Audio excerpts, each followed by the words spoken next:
یہ بالکل ایسے واقعات جو ہے نا وہ کئی ہو رہے ہوں گے، اور ان واقعے پہ نا سب لوگوں کو یہ سمجھنا چاہیے، کسی گھر میں بھی ہو سکتا ہے، یہ خالی نور مقدم کی بات نہیں، کسی گھر میں بھی ہو سکتا ہے۔ یہ نہیں پتا ہے کہ بیٹی 2 دن سے کہاں ہے۔ دیکھیں نا، خالی آپ ایک طرف کی بات سن رہے ہیں کہ دونوں فیملیز کے جو پیرنٹس ہیں وہ ذمہ دار ہیں، کہ بیٹے کے بارے میں بھی جو ہے نا وہ پتہ ہے اور چھپایا جا رہا ہے، جس طرح آپ نے کوشچن پوچھا ہے، اور دوسری طرف بیٹی کے بارے میں بھی یہ ہے کہ وہ بغیر بتائے ہوئے گھر سے چلی گئی ہے، 2 دن سے چلی گئی ہے۔ تو یہ جو معاشرہ کہاں جا رہا ہے ہمارا، کہاں ہمارے اقدار جا رہے ہیں؟ یہ ہمارے معاشرے میں ہر جگہ ہو رہا ہے، کہیں پہ ریپ ہو رہے ہیں تو کہیں پہ اغوا ہو رہے ہیں۔ ابھی آپ کے سامنے 2-3 اور مثالیں ہیں، جو 4 بچیاں جو مختلف جگہوں سے اٹھا لی۔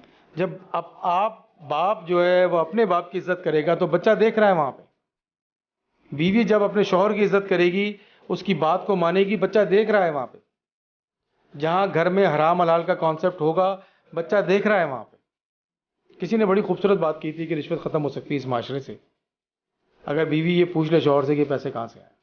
السلام علیکم ناظرین، میں ہوں آپ کا میزبان عبدالرحمان ہدف میں آپ سب لوگوں کو خوش آمدید۔ ناظرین، ہماری سوسائٹی میں اس وقت جنسی ہراسگی کے جو کیس ہیں وہ دن بدن بڑھتے ہی چلے جا رہے ہیں، اور نور مقدم کیس نے اس وقت ہماری سوسائٹی میں اس نے مختلف حلقوں کو یہ سوچنے پر مجبور کر دیا ہے کہ آیا ایسے کیسز جو ہیں وہ واقعی ان کا تعلق جو ہے وہ ان کی ذہنی پستگی کے ساتھ ہے، یا واقعی یہ ذہنی مریض ہیں، یا پھر یہ جان بوجھ کر ذہنی مریض بنتے ہیں۔ اس کے ساتھ ساتھ ماہر نفسیات جو ٹیچرز ہیں، گورنمنٹ آف پنجاب نے اس کا انیشیٹو لیا ہے اسکولوں میں ہائر کرنے کا، اس کے بارے میں بھی ہم بات کریں گے، اور ہمارے ساتھ موجود ہیں ان تمام تر چیزوں پر گفتگو کرنے کے لیے ڈاکٹر عمران مرتضیٰ صاحب۔ ایک شخص 12 گھنٹے ایک لڑکی کو اپنی تحویل میں رکھتا ہے، کڈنیپ کرتا ہے، اپنے جو ہے امپلائز کو انڈیکیٹ کرتا ہے کہ اس کو یہاں سے بھاگنے نہیں دینا، اور تمام تر معاملات کے بعد وہ یہ کہتا ہے کہ میں ذہنی طور پر ٹھیک نہیں تھا جس کی وجہ سے یہ معاملہ ہوا۔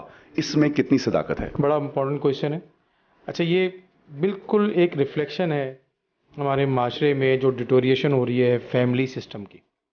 آپ اچھی طرح اس بات کو سمجھے جو ٹی وی پروگرام دیکھ رہے ہیں، کہ ذہنی بیماری جو ہے وہ صرف اس شخص کو ہو سکتی ہے کہ جس کے پاس دماغ ہو، تو یہ کسی شخص کو بھی ہو سکتی ہے اور کبھی بھی ہو سکتی ہے۔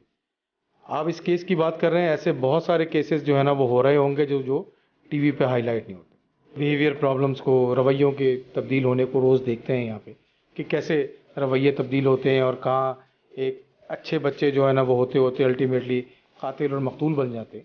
یہاں پہ جو سب سے بڑا مسئلہ میں سمجھتا ہوں اس معاشرے میں، وہ ہے کہ فیملی سسٹم بریک ہو رہا ہے، ہمارا خاندانی نظام جو ہے وہ بریک ہو رہا ہے، جس کی وجہ سے گھروں میں جو ہے وہ کانفلکٹس ہیں، پریشانیاں ہیں، ایک دوسرے کو بتایا نہیں جاتا، چھپایا جاتا ہے بیماریوں کو، اور نتیجتاً پھر اس طرح کے واقعات ہوتے ہیں۔ نہ گھر میں جو ہے نا والدہ کی کوئی عزت ہے، نہ والد کی کوئی عزت ہے، نہ بچے ان کو یہ سمجھتے ہیں۔ بچے آج کل عقل کل اپنے آپ کو سمجھتے ہیں، اور سمجھتے ہیں کہ جو موبائل فون ہے یہ سب کچھ ہمیں سکھا رہا ہے۔ اس طریقے سے آپ آبزرو کرتے ہیں کہ آیا یہ واقعی ذہنی مریض ہے یا پھر جان بوجھ کر ذہنی مریض بن رہا ہے؟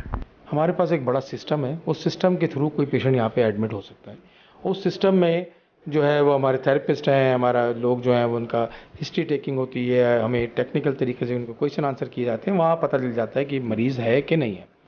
لیکن جہاں تک اس طرح کے کیسوں کا تعلق ہے، تو یہ تو آپ سمجھیے کہ یہ تو بہت ہی خطرناک قسم کی بیہیویئر کا مسئلہ تھا نا، جو اتنا بڑا اس نے ایکشن لیا۔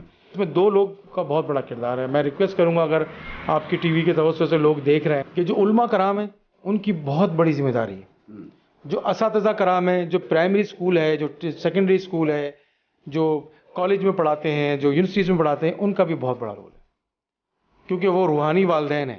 ایک تو والدین گھر میں رہتے ہیں، ایک روحانی والدین جہاں ہم سیکھتے ہیں، ہمیں انگلی پکڑ کے سکھایا جاتا ہے، وہ ہمارے اساتذہ کرام ہیں یا علماء کرام ہیں، کہ ذہنی بیماریوں کے بارے میں ضرور پڑھیں۔ ان سے میری ریکویسٹ ہے کہ یہ ضرور دیکھیں کہ یہ جن ہر شخص پہ نہیں آ سکتا، یہ جادو ہر شخص پہ نہیں ہو سکتا، یہ ضرور دیکھیں۔ جعلی بابوں سے بچیں، یہ میں گھر والوں سے کہہ رہا ہوں کہ جعلی بابوں سے، جھوٹے تعویذوں سے، ان سے بچیں۔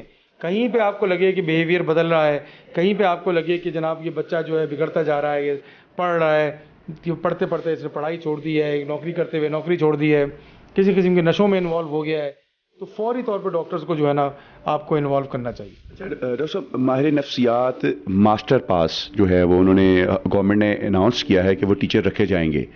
ماسٹر کی ڈگری ہونا آپ کی نظر میں زیادہ ضروری ہے یا پھر نفسیات کے اوپر ان کی پریکٹس ہونا زیادہ ضروری ہے؟ دیکھیں، جو دونوں باتیں امپورٹنٹ ہے۔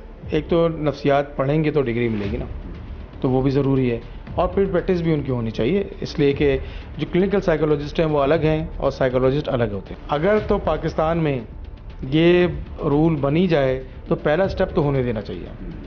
پہلا سٹیپ تو ضرور ہونا چاہیے کہ لوگ سائیکولوجسٹ کے پاس یا سائیکیٹرسٹ کے پاس جانا تو شروع کریں، نہیں تو لوگ پاگلوں کے ڈاکٹر کے پاس جانا نہیں چاہتے. میرے آپ سب لوگوں کو چاہیے کہ جعلی پیروں کے پاس جانے کی بجائے، عامل بابوں کے پاس جانے کی بجائے آپ پہلے ہاتھ ہی ڈاکٹر کے پاس آئیں، اپنا علاج کروائیں اور اس کو ضرورت بنائیں. یہ ضرورت بھی ہے اور اس کو اپنی روٹین میں شامل کریں کہ ہم سب کو ہر منتھ 1 ماہ کے بعد تقریباً جو ہے وہ کاؤنسلنگ کے لیے جانا چاہیے، ڈاکٹر کے پاس جانا چاہیے تاکہ ہم اپنا علاج کروا سکیں. اجازت دیجیے اپنے میزبان عبد الرحمان کو. اللہ نگہبان.